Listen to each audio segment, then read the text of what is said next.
एक दिनचर्या कोई पकड़ लीजिए, एक आज्ञा पालन कीजिए। अगर 100 आज्ञा ना पालन करने की सामर्थ्य आ जाए तो बताना, एक कोई आज्ञा पालन कर लीजिए, वो 100 आज्ञा पालन, और एक आज्ञा उल्लंघन कर दीजिए, 100 आज्ञाओं से आपको नीचे गिरा देंगे।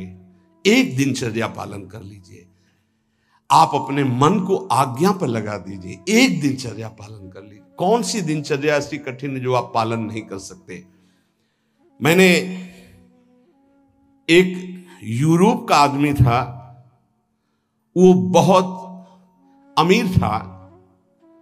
वो मरते समय घर वालों को कहा कि मैं एक वसीयत लिखा है, वो मुझे पढ़ने को मिली उस दिन। पूज्य नारायण स्वामी जी कह रहे हैं, उसमें कोई रुपया पैसा की वसीयत नहीं थी।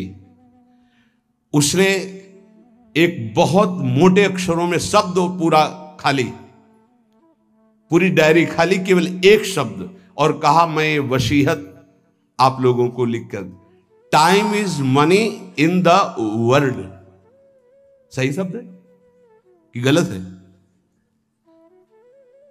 वो वर्ड होगा, हाँ, क्योंकि ज्यादा पढ़े लिखे। Time is money in the world. दुनिया में सबसे बड़ी संपत्ति समय है। दुनिया में सबसे बड़ी संपत्ति समय है। जब से मैंने ये पढ़ा तो इस दास ने समय की सदैव कद्र की है, हर समय को सार्थक किया है। या निरर्थक करने में समय की सार्थकता समझ रहे हैं। निरर्थक सोना, निरर्थक बातें करना, बिना भजन के जो सेकंड गया व्यर्थ गया। बहुत सुंदर बात है। जिसने समय की कीमत पहचान ली वो सबसे बड़ा संपत्तिवान। Time is money in the world. संसार में समय ही सबसे बड़ी संपत्ति है। समय की सदुपयोग वृत्ति, राधा राधा राधा राधा, इसको पाबंदी में बांधिए, तुम्हारा लोक परलोक दोनों सुधर जाएगा। समय को एक, इस समय ये, इस समय ये, इस समय ये, इस समय।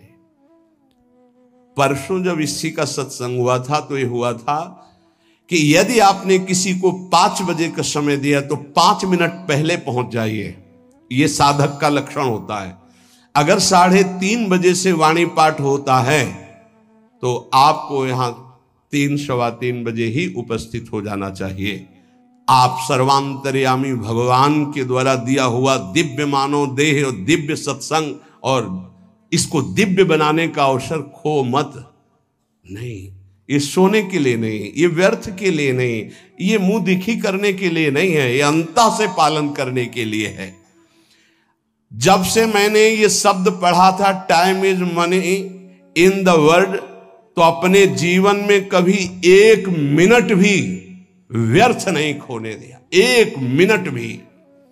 देखो, यही लगन नींद पर विजय प्राप्त करवाती है। यही लगन कि मुझे समय बर्बाद नहीं करना, जितना अधिक से अधिक भजन। पता नहीं आज शाम हो कि ना हो, हम क्यों अपने इस दिव्य समय को नष्ट करें। पर लोग समय कटता नहीं है, इसलिए टेलीविजन और कई कई प्रकार की बहिर्मुख वृत्तियों को स्वीकार करते हैं कि समय काटना है। बोले समय नहीं कटता। और सही पूछो तो भगवान से मनाया जाता है कि नींद ना आवे, कभी ये रात्रि ना हो, इसके लिए कि मैं रात्रि हो गई तो 10 घंटे 8 घंटे सो रहा हूं। नहीं, रात दिन भजन, जाना है यहां से। पता नहीं आप लोगों के दिमाग में है कि नहीं है। हर समय बात है कि जाना है। कोई भी मिनट आखिरी हो सकता है, बिल्कुल चलो, जाना है। फिर किस बात के लिए उदास हो जाना, निराश हो जाना। क्योंकि ये पक्का पता मुझे जाना है। कहां जाना है? लाडली जी के पास जाना है, जिनके लिए तरस रहे हैं उनके पास जाना है। तो उसमें कोई भय है क्या कि जाना? जिनके लिए हम तरस रहे, तड़प रहे, उनके पास जाना है। जहां अनंत जन्मों से बिछुड़े वहां जाना है। कोई आश्चर्य की बात है, कोई दुख की बात है, कोई घटना की बात है। और जाने का ये बुलावा है। एक माई है, भयंकर कैंसर से पीड़ित है। मुस्कुराहट के सिवा कभी हमने उसके मुख में उदासी नहीं देखी। जब प्रणाम करके बाद, बहुत कृपा है लाडली जी की, बहुत कृपा है गुरु जी की। यह जीवन है। आपके अंदर अगर थोड़ी देर सोचो कि कैंसर की रिपोर्ट आ गई, अब कैसा लगेगा? कैसा लगेगा? भगवान ने हमें क्या दिया है? थोड़ी देर आंख बंद करके सोचो, यदि तुम्हारी आंखें ज्योति रहित हो जाए तो कैसा लगेगा? घबराहट पैदा हो जाएगी। आप देखो, अभी आंख बंद करो, सोचो अगर ये सदा सदा के लिए ऐसी हो गई तो भगवान ने कितनी कृपा दी। तुम सुन सकते हो, बोल सकते हो, देख सकते हो, सूंघ सकते हो, चल सकते हो, अभी स्वस्थ हो। समय की कदर करो, नहीं ये समय निकला चला जा रहा है, ये वापस नहीं आने वाला। और स्थिति ऐसी बना लो कि हर स्थिति में तुम्हारा मंजीरा बजने से रुके ना। पक्का जब भीषण कष्ट की स्थिति थी तब भी कहते थे व्हील चेयर में बैठा लो, हमारा नियम है इस समय बाहर निकलकर 4 चक्कर लगाना, आप लगाओ चक्कर। नहीं ऐसे नहीं बैठा लिया, हमारा नियम, और जो नियम है उठाओ, हमको टांग के ले चलो, हमारा शरीर का संस्कार करो, वैसा चलो टाइम बाय टाइम। ये क्यों हुआ? बचपन से इसका अभ्यास और भगवदाश्रय। इसीलिए सबसे प्रार्थना करते हैं, ये किसी एक के लिए नहीं है। व्याधि मंदिरम शरीरम व्याधि मंदिरम, कौन सा देवता प्रकट हो जाए? किडनी फेल कर, कितने प्रकार के रोग हैं भैया। और एक बार जहां रिपोर्ट आई कैंसर, खत्म खेल, भजन साधन सब खत्म, चेहरे का रंग बदल, दिल बोले ब्लॉक हो गए इस दोनों नसें। अब वो परेशान है, अरे ब्लॉक नहीं, फेल हो जा पास हो जा, इसमें क्या जाना। राधा राधा हर समय तैयार है, जैसे आर्मी का जवान तैयार रहता है बॉर्डर पे कि कहीं से भी गोली आ सकती है, ऐसे बिल्कुल तैयार रहो, पक्का तैयार रहो। बार बार कह रहे हैं सावधान, समय की कीमत को पहचानो, हर श्वास में राधा राधा। एक हित धाम में आए थे, बोले अब बस वृंदावन आ रहा हूं, तो अचानक श्री जी की कृपा से दृष्टि में हमका, आप जाइएगा मत, अब यहीं रहिएगा। बोले नहीं अभी कुछ बेचने को रह गया, बेच करके बस फटाक से आया। उनका पता नहीं भगवान की क्या लीला है, हमारा मन कह रहा है मत जाइए। बोल नहीं महाराज, अभी जब कई महीना नहीं आए तो परिचय के जो आते थे पूछा, तो उन्होंने बताया उनका एक्सीडेंट हो गया, कई जगह से उनके अंग टूट चुके हैं वैसे। फिर जब आए थे तो एम्बुलेंस में आए थे कई महीने बाद, तो रो रहे थे। उनका भगवान प्रारब्ध टालना चाहते थे पर प्रारब्ध प्रबल हो गया, आप आज्ञा पर महत्व नहीं दिए, और वो ऐसी परिस्थिति अब कभी नहीं आ सकते। बड़े स्वस्थ और चलते फिरते, सूचना मिली कैंसर, 2 महीने में हालत खराब, पर वो तो समर्पित थे, तो यहाँ वेदांत हॉस्पिटल में आके धाम बेसरी। कुछ भरोसा नहीं इसका, जो बहुत अकड़ के चल रहे हैं और लंबा समय इतना कमा के रख दें कि 7 पीढ़ियां तक खाती चले जाएं। बड़ा व्यवस्था के ऊपर व्यवस्था, ये नहीं सोच रहे यहां से जाने की तैयारी हम क्या कर रहे हैं। नारायण स्वामी जी कहते हैं, गोस्वामी तुलसीदास जी महाराज के दोहे हम अपने जीवन में सामने रखा है, आप भी सुन लीजिए। सत्य वचन आधीनता परतीय मातु समान, इतने में हरि ना मिले तो तुलसीदास जवान। मैं इस बात की गारंटी लेता हूं कि यदि आप वाणी से सत्य बोलेंगे और भगवान की अधीनता और पराई माता बहनों के मात्र दृष्टि से, तो तुम्हें भगवान मिल जाएंगे पक्का। इतने में ना मिले तो इसकी जमानत मैं लेता हूं, गारंटी मैं लेता हूं, निश्चित भगवान मिलेंगे। मैंने बहुत इस दोहे को सामने रखा है, सत्य वचन और भगवान की आधीनता और परती मात समान, इतने में हरि ना मिले तो तुलसीदास जमान। आधीनता का साधन एकमात्र भगवान का दृढ़ भरोसा। जब मैं गोमती नदी के किनारे भजन किया, नारायण की आज्ञा से, अलग अलग आज्ञा होती जाती थी भगवान की, तो वहां से चाहे वो हिंदू हो, चाहे वो मुसलमान हो, चाहे ईसाई हो, कोई भी निकले, हमको सबको नारायण दिखाई दे, सब में नारायण दिखाई देते थे। सबकी चरण रज माथे पे लगाता, सबकी चरण रज माथे पे लगा। अगर कोई इस साधन को कर ले तो बहुत जल्दी देहाभिमान गलित हो जाए। पूज्य राधा बाबा जी ने भी वर्णन किया कि मुझे और किसी से द्वेष नहीं था, अंग्रेजों से द्वेष था, क्योंकि इन्होंने जब हमारे देश पर अधिकार किया तो बहुत अत्याचार किया। उसमें पूज्य बाबा भी देश स्वतंत्रता के उसमें जेल में गए थे, तो उन्होंने देखा था कैसे भारतवासियों के साथ बर्ताव होता है। बूटों में कीलें गड़ी हुई थी, बाबा के जीवन चरित्र में पढ़ा तो जो उनके सामने सर न झुकाता गिरा के छाती की पसुरियों पर ऐसे कूदते और बड़ी बुरी दशा से उसको मारते थे। बाबा का भी, बाबा ने जब पीछे से आ रहा था अधिकारी तो बाबा ने सर नहीं झुकाया कि चाहे मार डाले मैं इसके विदेशी के आगे सर नहीं झुकाऊंगा। तो बस पीछे वाले ने कहा झुका दो, उन्होंने कहा नहीं कटवा सकता हूं, झुका नहीं सकता। राधा बाबा बड़े जिद्दी स्वभाव के थे। इतने में जो ही नंबर बाबा का आया वो सामने आने वाला था तो ऑफिस में कुछ ऐसा बड़ाम से हुआ, क्या हुआ भगा तो उस दिन, फिर दूसरे दिन ट्रांसफर हो गया दूसरी जेल। तो बाबा को बहुत घृणा थी, गोरा देखते ही अंदर से उनको जलन पैदा हो जाती कि हमारे हिंदुस्तानियों पर इतना अत्याचार करने वाले ये। अंदर से आया कि भगवान की प्राप्ति करनी तो अजात शत्रुता आनी चाहिए, ये ठीक नहीं।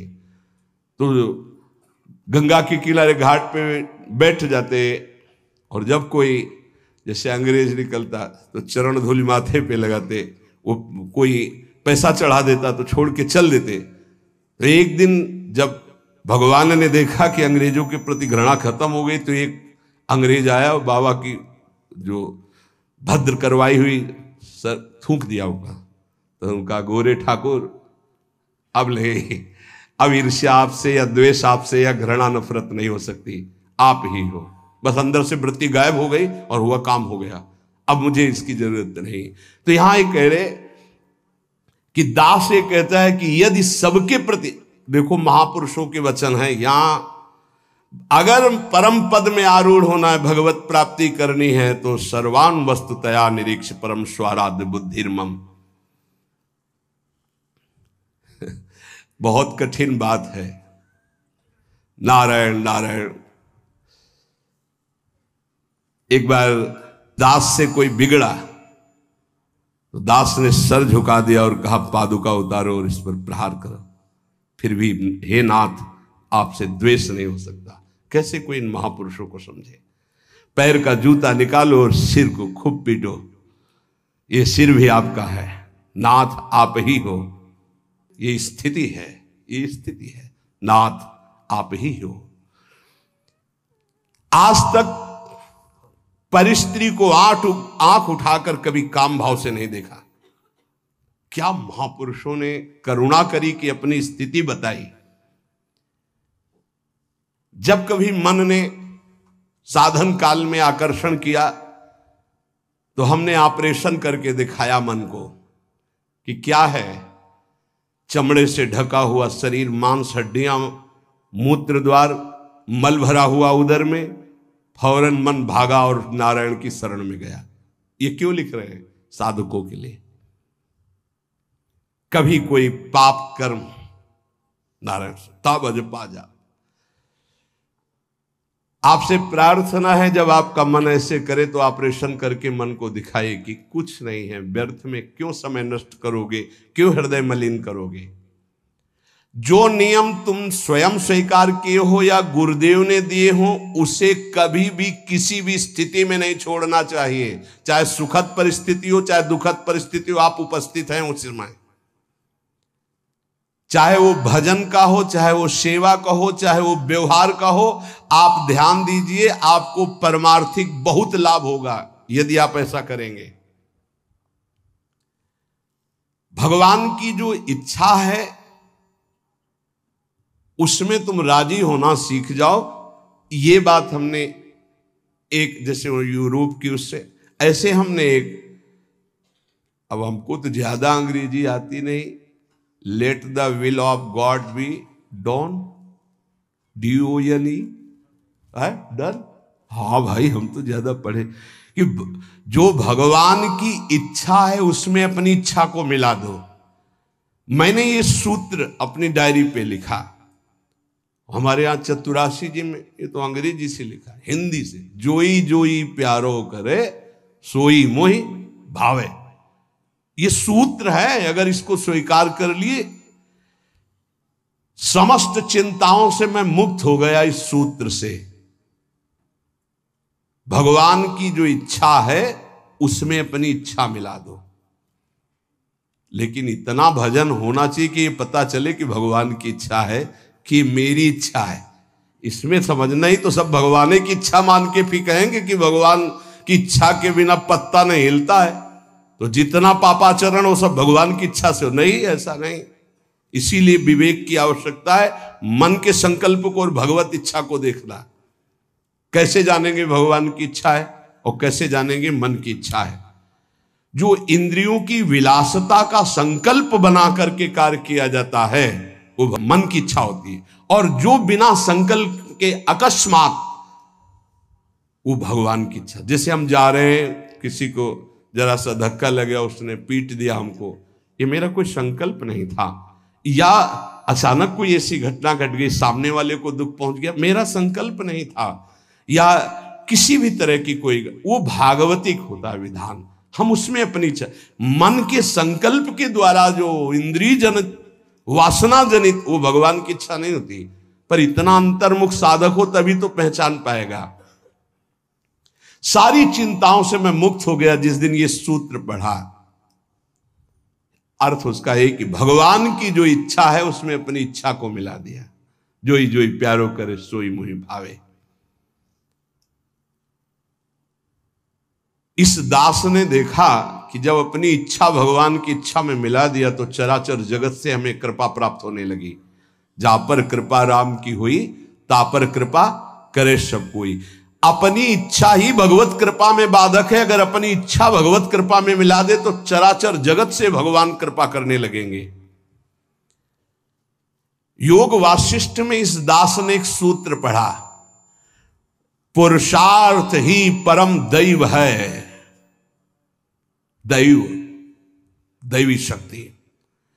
प्रारब्ध को लेकर बैठ जाना, अब जो लिखा होगा वही हो जाएगा, हमको कर नहीं।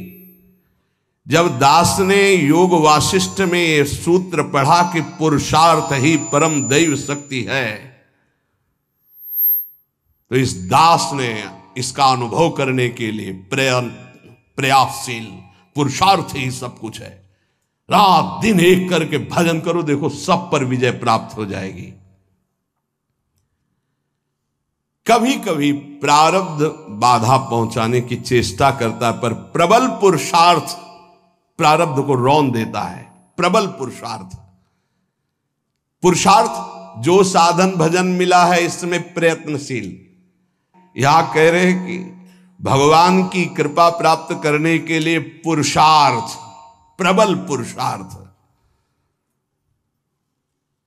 प्रबल पुरुषार्थ ही भगवान के सिद्धांत की अनुभूति कराता है।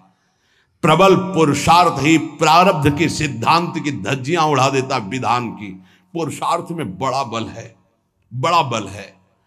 पर पुरुषार्थ भगवान के नाम जप से माना जाएगा, और ये लौकिक पुरुषार्थ प्रारब्ध को नहीं मिटा सकता। भगवान का नाम जप, जब हमारा पुरुषार्थ प्रबल होता है भगवत कृपा से, तब अद्वैत भाव की सिद्धि अत्यंत अनिवार्य हो जाती है। हर मार्ग के उपासक को अद्वैत भाव, एकमात्र जो सर्वत्र है वो यहां भी है, गुरुदेव भगवान को एक बार। इसके बाद द्वैत प्रेम का आता है। पहले द्वैत से अद्वैत और अद्वैत से द्वैत। अपने इष्ट देव को सर्वत्र देखने की चेष्टा करे, किसी भी अन्य अपने इष्ट देव के नाम रूप की निंदा अवहेलना ना कर दे, नहीं तो अपने इष्ट देव की भक्ति में फर्क पड़ जाएगा। जैसे परिक्रमा लगा रहे हैं, रास्ते में हनुमान जी का मंदिर है, आरती हो रही है, अरे क्या हनुमान जी, हम तो नहीं, महाभागवत है।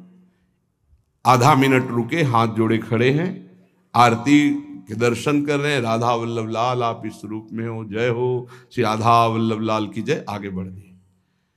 देखा किसी भगवान की झांकी जा रही है, पंचांग प्रणाम किया, राधा वल्लभ लाल की जय। ये वैष्णव धर्म है, ये उपासना का मार्ग है।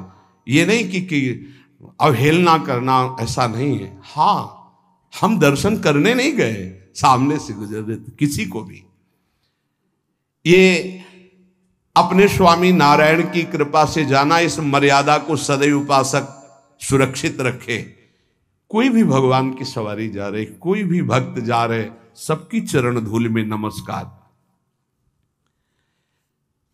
एक और साधन अजपा जाप के लिए आवश्यक है, अगर आप कर सके तो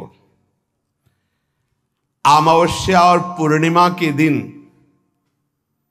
उपवास करना सीख ले। अमावस्या नारायण स्वामी जी का अपना अनुभव, हम ये व्रत रूप में नहीं कह रहे, ये हम भजन बढ़ाने के लिए कह रहे। ये दत्तात्रेय महाराज जी के ग्रंथ में मैंने पाया था, उसी दिन से हमने शुरू कर दिया नारायण स्वामी। वैसे अच्छा है, एक दिन अगर उपवास रहेगा तो